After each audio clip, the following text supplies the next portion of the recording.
Bien, merci Michel. Bonjour à tous. Donc, nous aurons ce matin 4 présentations thématiques qui vont présenter des approches thématiques sur des développements en matière de méthodologiques sur les géosciences avec des applications diverses en termes d'exploitation des ressources minérales, enfin des ressources du sous-sol en général. Ma présentation porte, elle, sur des généralités et sur des défis, des grands défis à relever en matière d'exploitation de ressources minérales et d'hydrocarbures, qui sont en fait 2 ressources qui définissent 2 domaines qui n'obéissent pas toujours aux mêmes logiques techniques, économiques et environnementales. Je vais changer de micro parce que celui-ci ne marche pas très bien. J'ai pas besoin, si, quand même. Voici pour l'enregistrement. J'avance avec ça. Bon. Voilà. Aujourd'hui, les matières premières dont on a besoin et dont on a besoin d'y accéder et dans de bonnes conditions peuvent être classées selon cette première diapo. Nous avons les matières à vocation énergétique qui sont destinées essentiellement pour l'électricité, pour le transport et pour l'industrie pétrochimique essentiellement. Nous avons les métaux qui sont destinés essentiellement à l'industrie manufacturière. Et après, on a les matériaux de construction qui sont les matériaux les plus consommés par l'homme, après l'air et après l'eau. Et enfin, nous avons les minéraux industriels qui sont destinés essentiellement aux industries, on va dire. Alors aujourd'hui, on peut dire que après les années 90, et la première moitié des années 2000, qui ont été dominées par des préoccupations environnementales, l'industrie extractive connaît en fait un véritable regain d'intérêt. On peut regarder sur le graphique de gauche que les investissements en exploration minière ont littéralement explosé à partir de 2003 environ. Et que sur le graphique de droite, on peut voir que les dépenses en exploration pétrolière ont, elles, augmenté régulièrement de plus de 10% tous les ans. Et donc, évidemment, ce regain d'intérêt pour l'industrie extractive est motivé par la question de l'approvisionnement et la durabilité de la croissance et du développement de nos pays. Alors, ce regain d'intérêt, évidemment, comme l'a dit Michel tout à l'heure, est en lien avec la croissance des pays émergents, évidemment, et en particulier à l'essor de l'économie chinoise. On voit sur ce graphique que la Chine, à elle toute seule, consomme aujourd'hui plus de 40% des métaux de base, 40% de la production mondiale en métaux de base, presque la moitié de l'acier produit aujourd'hui. Et que malgré un léger tassement ces dernières années qui est dû à la dernière crise financière, on prévoit que cette demande va croître jusqu'à doubler d'ici les 10 ou les 15 ans à venir. Alors ici, vous avez quelques caractéristiques de l'économie des matières minérales. Alors les matières minérales, ce sont des ressources physiques, donc finies et donc épuisables. Et ceci pose des questions vis-à-vis du développement durable. On estime, par exemple, qu'on a pour 20 ans de production pour l'or, 40% pour l'uranium, 1 siècle pour le charbon. Alors épuisable et aussi géographiquement inégalement réparti. Alors on voit que sur le graphique de gauche que les terres rares sont essentiellement concentrées en Chine. La Chine qui est le pays le plus important pays producteur des terres rares, environ 90% aujourd'hui de la production mondiale. Et ces terres rares qui sont essentielles pour le développement des technologies dites vertes. Les ressources aussi, ils sont de qualité très inégale, avec des teneurs, par exemple en uranium, qui vont de 1 pour 1000 jusqu'à 10%, avec des gisements exploités qui sont de moins en moins riches. On voit que sur le graphique de droite, que la teneur moyenne exploitée de l'or est passée à peu près de 12 grammes par tonne extraite dans les années 70 à moins de 2 grammes aujourd'hui, et qu'évidemment cet appauvrissement des gisements exploités doit être compensé par des nouvelles méthodes de valorisation. Et c'est la problématique aujourd'hui des faibles teneurs. Alors, il y a une autre inquiétude qui est la dépendance de certaines régions consommatrices donc de matières premières par rapport vis-à-vis de d'autres régions très productrices donc de matières premières. On voit sur ce tableau que l'Europe est totalement dépendante des matières premières, en particulier des matières dites stratégiques. Alors en France, les pouvoirs publics ont eu conscience de la fragilité de l'industrie française vis-à-vis des matières premières et ont créé dès 2011 le Comité pour les métaux stratégiques, donc le COMES, qui travaille, dont les travaux portent entre autres sur l'évaluation des besoins de l'industrie française en termes de matériaux stratégiques essentiellement, et aussi sur la disponibilité des ressources en France. Alors de ça se dégagent aujourd'hui en France deux grandes thématiques, deux grands sujets. D'abord le recyclage, comment organiser l'économie du recyclage, comment optimiser les boucles de recyclage. À l'Institut Mines Télécom, à ma connaissance, nous avons la chaire mine urbaine qui porte sur l'économie du recyclage des dépôts électriques et électroniques, donc chaire pilotée par Mines Paritech. Il y a aussi la question de la métallogénie du recyclage. Il est possible que cette métallogénie peut être beaucoup plus complexe que celle des gisements naturels. Puis la deuxième question porte sur peut-on relancer, refaire de la mine en France. Il y a ceux qui considèrent que nous avons exploité en France que des gisements de bonne qualité, que les gisements qui affleurent, et ils se posent la question, y a-t-il des ressources plus profondes dans le sous-sol français? Il y a aussi la problématique des ressources marines, et que si on est amené à développer la mine, peut-on développer la mine furtive ou la mine moins visible, de sorte qu'elle soit moins traumatisante pour l'environnement. Alors de ces enjeux, de ces nouveaux enjeux industriels, se dégagent des besoins. Ces enjeux appellent le développement de nouvelles approches en géosciences. Je vais citer quelques-unes. Alors en matière de prospection, il y a essentiellement, par exemple, la géophysique qui doit s'améliorer, en particulier en termes de profondeur d'investigation.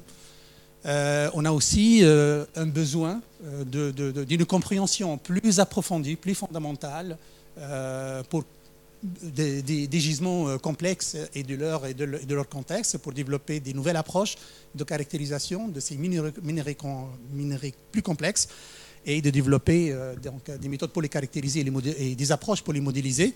Puis en termes d'exploitation, l'industrie aujourd'hui tente à améliorer la productivité dans les mines classiques.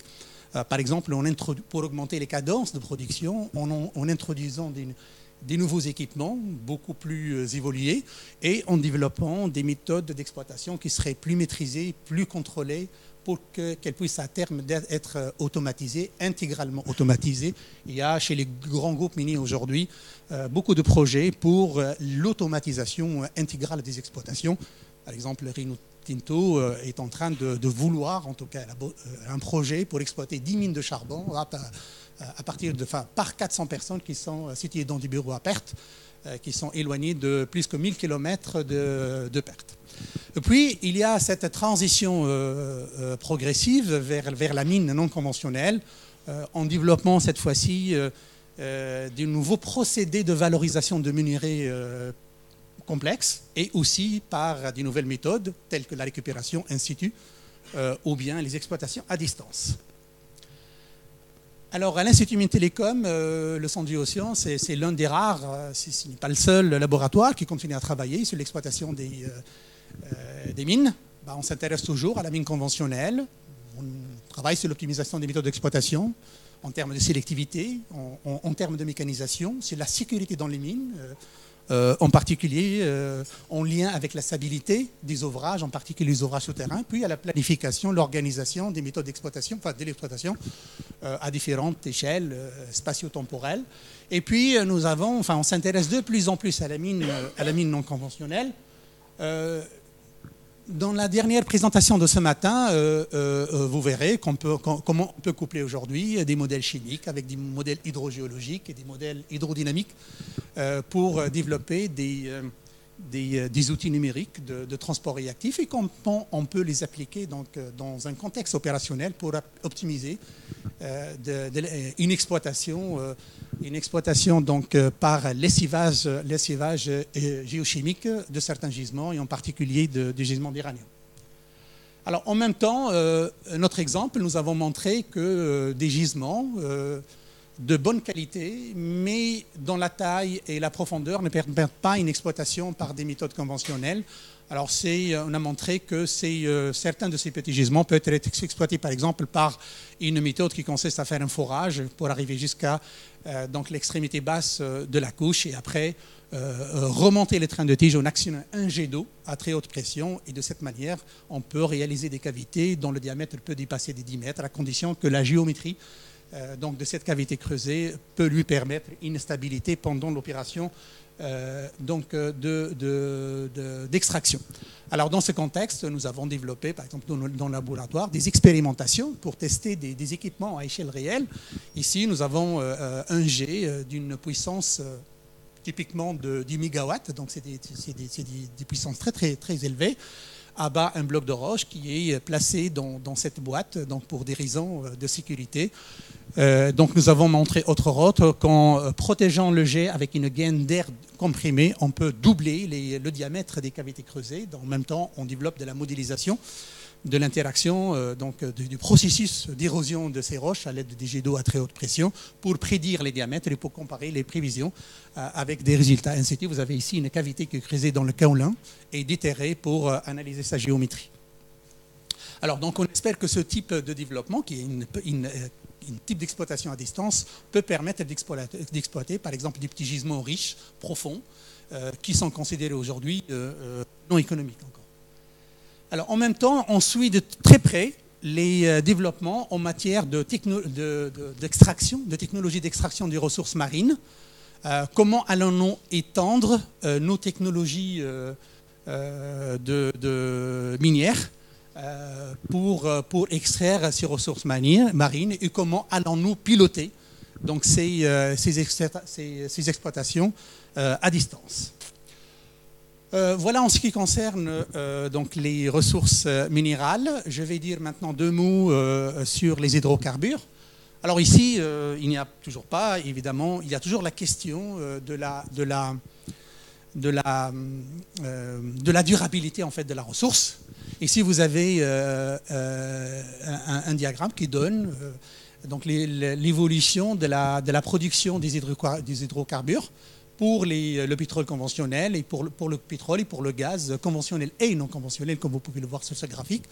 Donc ce schéma général de la complétion montre une première chose, c'est que le pétrole conventionnel, par exemple, la production de pétrole conventionnel est pratiquement plate depuis une vingtaine d'années et que ce sont les non conventionnels qui permettent de boucler la demande mondiale, qui, elle, augmente régulièrement d'environ 2% tous les ans.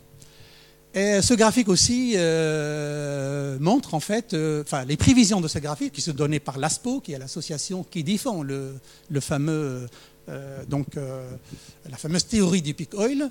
Eh bien, ça montre que la production des hydrocarbures devrait piquer à environ 2,5% tous les ans et que les conventionnels ne permettraient pas de compenser ce déclin. Donc, à ces constatations vient s'ajouter le fait qu'il y a un déséquilibre aujourd'hui entre les pays producteurs de pétrole et les pays consommateurs de pétrole. On voit dans ce tableau qu'alors qu'en termes de production, il y a un certain équilibre entre les pays de l'OPEP et les pays de l'OCDE, le déséquilibre est total concernant les réserves.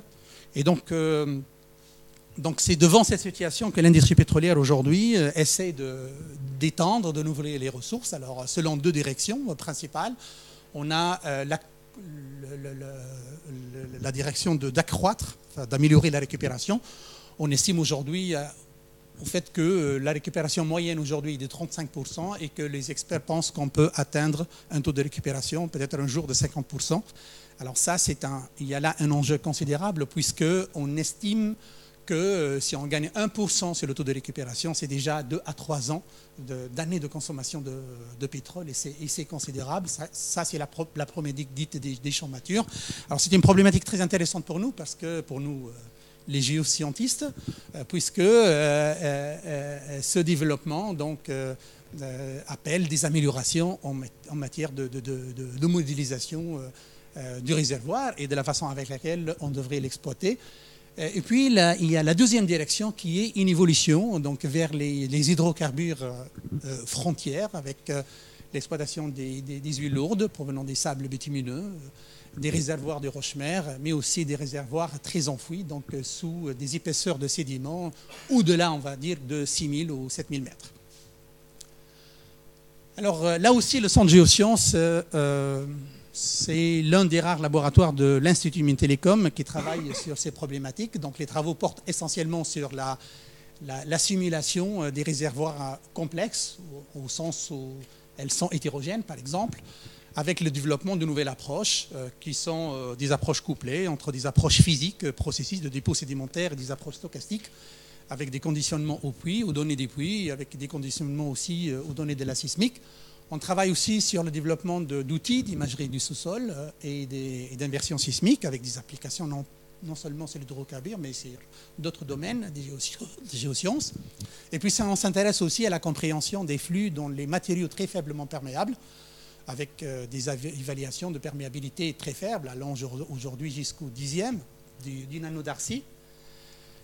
Donc, et puis, le quatrième sujet que j'ai cité, c'est la caractérisation des milieux fracturés et comment on va donc développer des outils de simulation des écoulements et de transport de chaleur dans ces milieux fracturés. Donc, sur ces 4 sujets, on aura des présentations ce matin. Je vais m'attarder 2 minutes sur le dernier, qui est les forages, nos travaux sur la mécanique des forages complexes. Alors, la complexité vient avant tout de la profondeur, donc des réservoirs. Ici, vous avez des données du groupe Total. Sur ce diagramme, donc température-pression, chaque point représente un forage foré dans un réservoir d'une certaine température et à une certaine pression. Donc on voit que les champs d'Elgin et de Franklin développés par Total dans les années 90 et dans les années 2000 ont été considérés comme étant des prouesses extraordinaires, enfin des prouesses technologiques, puisque les réservoirs étaient à 190 degrés et à 1100 bars. Aujourd'hui, vous voyez qu'on s'attaque à des réservoirs qui sont à 240 degrés et à plus de 1700 bars de pression.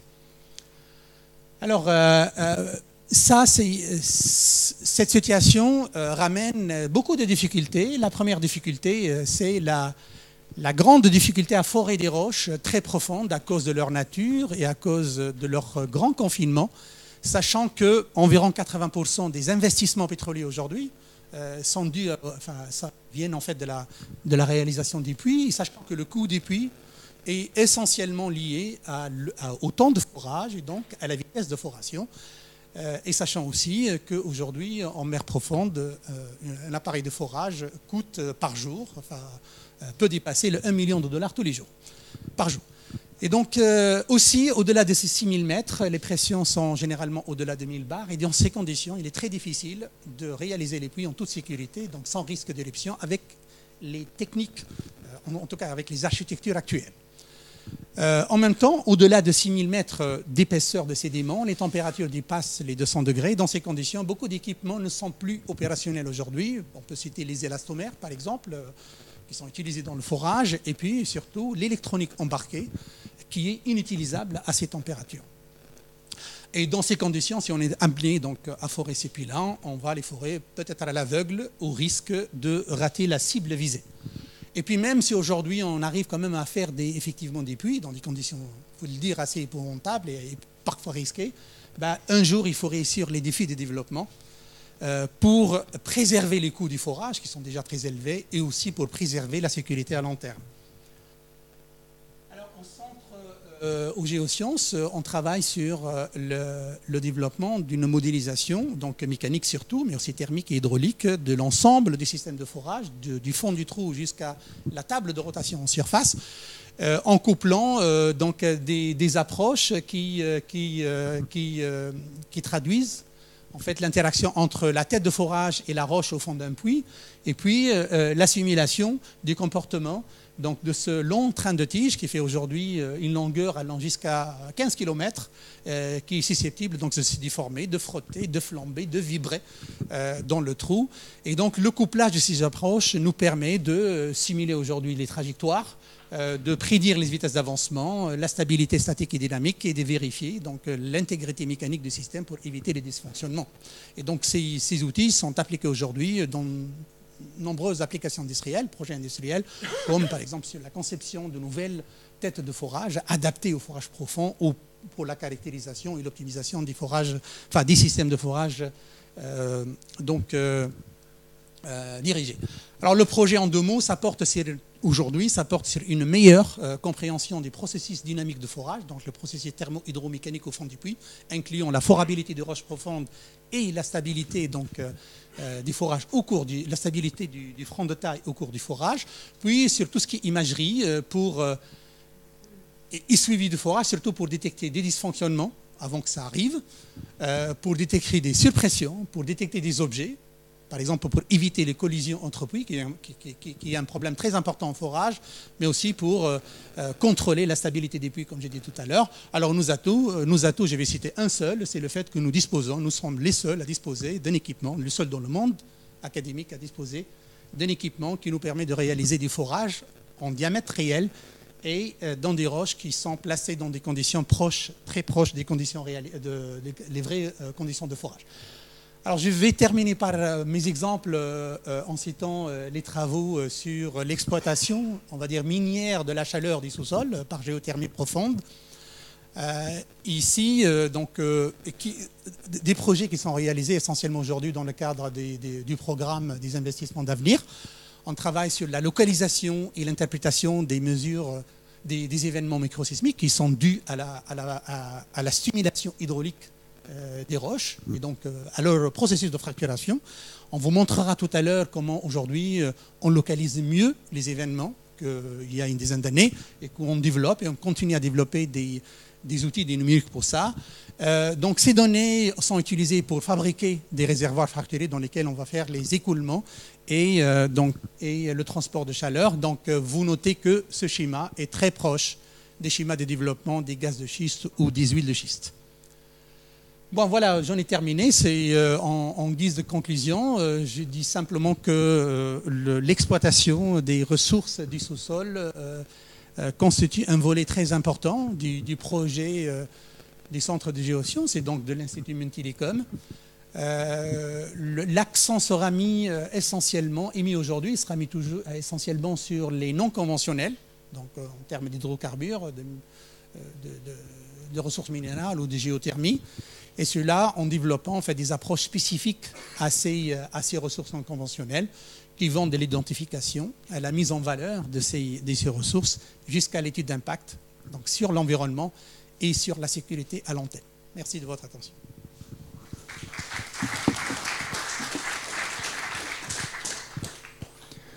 Voilà, merci Eddy pour avoir planté le décor et montré plein de belles images. Alors on a le temps pour un certain nombre de questions. Donc voulez-vous des précisions, Jacqueline? Alors vous vous présentez. Probablement. Bonjour, Jacqueline Lecourtier, donc membre du conseil scientifique. Vous avez cité l'extraction des ressources marines.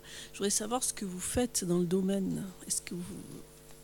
Alors, vous avez vu que la photo que j'ai montrée, c'est relatif à l'extraction. Donc, en fait, on a une activité historique sur la mécanisation des mines que nous continuons à conduire aujourd'hui, pas seulement en mines, mais dans les travaux publics, y compris dans le forage, puisque c'est de pour nous, c'est la destruction des roches, hein, et que effectivement, nous sommes en contact avec. Nous sommes en train d'étudier, à participer à des projets qui se dessinent aujourd'hui. Enfin, en France, on a Technip qui s'intéresse énormément. Ils ont même des projets de développement avec des Anglais. Et la réflexion aujourd'hui, peut-être d'autres collègues peuvent apporter un petit peu d'autres indications, mais c'est le sujet que je connais, c'est le suivi des développements en matière de technologie. Est-ce qu'on va seulement gratter le fond marin pour extraire les minerais polymétalliques, ou bien est-ce qu'on va creuser?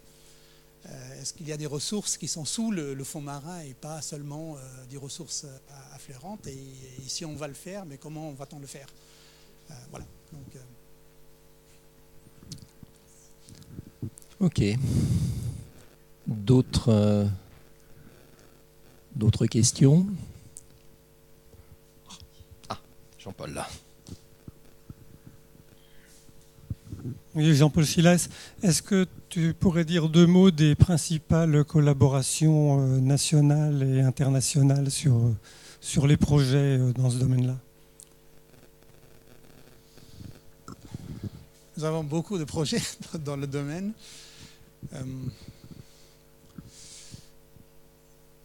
Alors, je ne sais pas, mais il faut quand même... il se trouve que nous avons des collaborations avec des partenaires différents, en fait, en fonction des sujets traités. Hein. Si je prends par exemple les géosciences, on travaille quand même avec l'Université Paris 6, avec Paris 7. Je vais peut-être oublier quelques-uns, c'est sûr. En matière de collaboration, des partenaires industriels, évidemment, on est avec les grands groupes comme Total, comme Arriva et Eramet. Nous avons beaucoup de collaborations en géosciences avec les PME, des petites boîtes, et généralement ce sont des équipementiers, pour améliorer leur productivité. Est-ce que j'en ai oublié?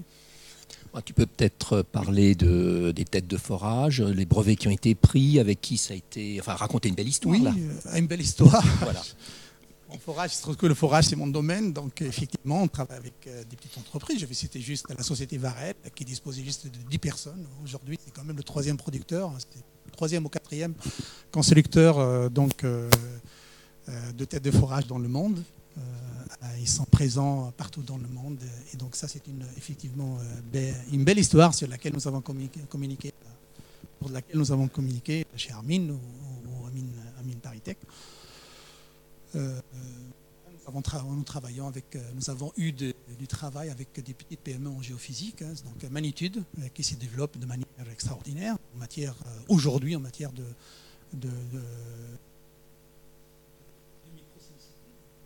suivi des microtimicités. Je pense que je vais dire quelque chose, c'est que au centre de géosciences, nous, si je ramène ça à des activités contractuelles, aujourd'hui, je peux dire facilement que 45% de nos activités sont avec les grands groupes français et internationaux, et j'ai pas cité l'international. On travaille, par exemple, dans le domaine des géosciences, évidemment, je parlais des grands groupes, mais on travaille avec Schlum, beaucoup avec Schlum, beaucoup avec Mechelux, beaucoup avec Schmidt. Donc j'ai dit 35% avec des partenaires, donc avec des grands groupes. Et puis nous avons au moins 10 à 15% selon les années de collaboration avec les PME. Et je crois que ça, c'est un élément très important pour nous. Au niveau minier, je pense que même dans le domaine un peu académique, je pense que les Allemands doivent faire pas mal de choses. Est-ce qu'il y a des collaborations avec eux? Avec les Allemands, est-ce qu'on a des équipes de géosciences qui... Si, en termes oui, en termes de géotechnique, Fawzi, tu veux dire deux mots? Académique. Voilà.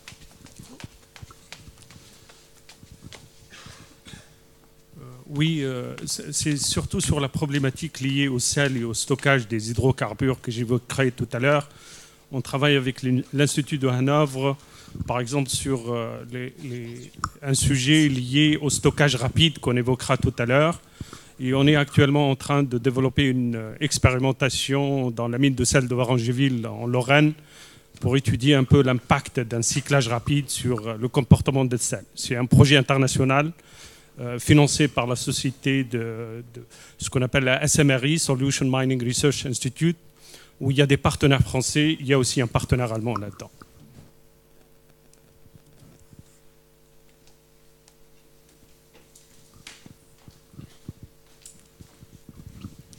Oui, Damien Gott. Donc c'est pas une question, c'est juste un complément aux réponses qui ont été données pour dire que les deux questions qui viennent d'être posées sont des questions qui ne sont pas simples. Pas simple pour une réponse rapide. Pour la bonne et simple raison que, comme le disait Philippe Jamet en début de matinée, il y a le côté grand angle. Et le côté grand angle est très présent dans cette présentation. Et donc, quand on se pose la question des relations internationales, des relations académiques, des relations industrielles, il est très difficile d'y répondre comme ça globalement pour une équipe dans laquelle on fait aussi bien de la sédimentologie que de la géophysique, de la sismique pétrolière, que de la géostatistique, que de la géochimie et de la géomécanique. Donc je pense qu'il faudrait plus de temps et qu'il faudrait regarder la question discipline par discipline pour pouvoir y répondre proprement. Oui, d'ailleurs, on voit bien le centre de géosciences de Mines ParisTech a finalement été créé à partir de centres qui étaient très disciplinaires, justement pour créer cette interdisciplinarité. Et on voit bien l'exposé le montre vraiment bien, ça. Oui. Oui, bonjour, Didier Pilet du Conseil général de l'économie. Tout à l'heure, vous avez parlé d'extraction d'hydrocarbures, de pétrole, et notamment donc l'espoir de passer de 35% à 50% du taux de récupération. Donc 35%, je comprends qu'en fait c'est une moyenne entre des grands champs avec des taux de récupération de 80% et une multitude de petits champs qui sont de l'ordre plutôt d'une dizaine, 10-15%. Donc en fait... le non conventionnel, c'est ce qui va effectivement donc apporter en fait, je dirais, une composante importante par rapport à la production, et donc de passer de 35% à 50%, selon moi, ça nécessite effectivement de développer des technologies, ce qu'on appelle les EOR, Enhanced Oil Recovery, qui sont qui se situent à peu près dans la troisième catégorie de techniques de récupération. Et donc, est-ce que vous avez une idée de ces technologies pour justement faire passer ce taux moyen de 35% à 50%? Ce n'est pas mon domaine. Je ne sais pas si monsieur le staff et madame le courtier veulent apporter un éclaircissement. C'est ce qui se fait aujourd'hui.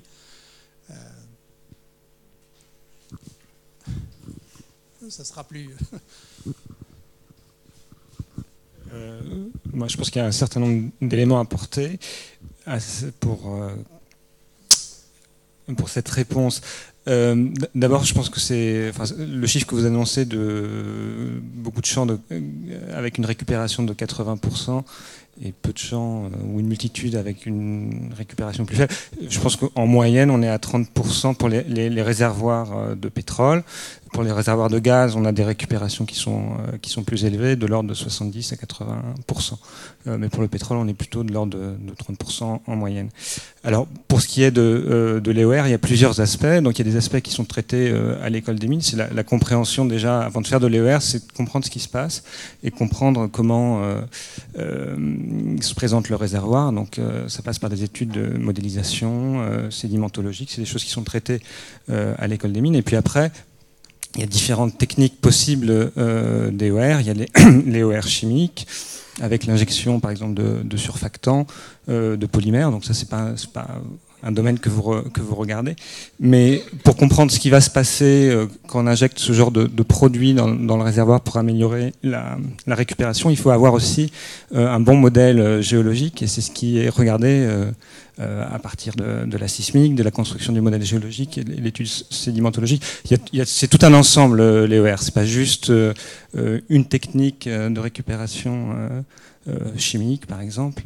On peut penser aussi à l'injection de CO2, mais ces techniques vont se mettre en place, alors d'une part à partir d'une compréhension précise du réservoir, et après, évidemment, aussi à partir d'une évaluation économique de ce qu'on va faire, c'est-à-dire on va injecter des produits. Est-ce que vraiment le jeu en vaut la chandelle? Donc voilà. Je ne sais pas si... on pourrait parler très longuement de l'EOR.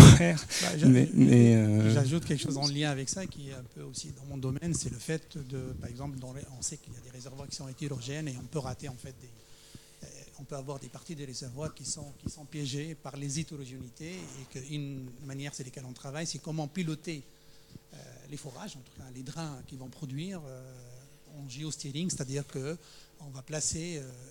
il faut d'abord connaître un petit peu, avoir une idée assez précise de ces hétérogénéités. Donc c'est la fameuse CG sur, par exemple, les réservoirs hétérogènes, comment on peut les modéliser.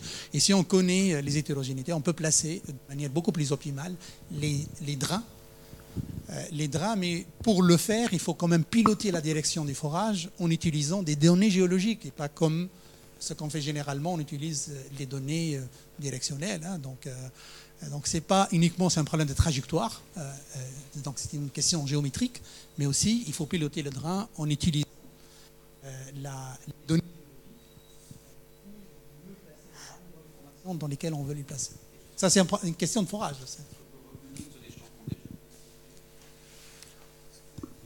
Je pense que l'idée, c'est de ne pas quitter un champ et revenir là-dessus. Je pense que la question, c'est de prolonger la vie d'un champ. Et il y a là une problématique assez complexe parce que ces champs-là qui sont en fin de vie, généralement, ils ont une économie fragile. Je pense que les champs matures, c'est c'est ces champs-là qui vont demander le plus d'investissement.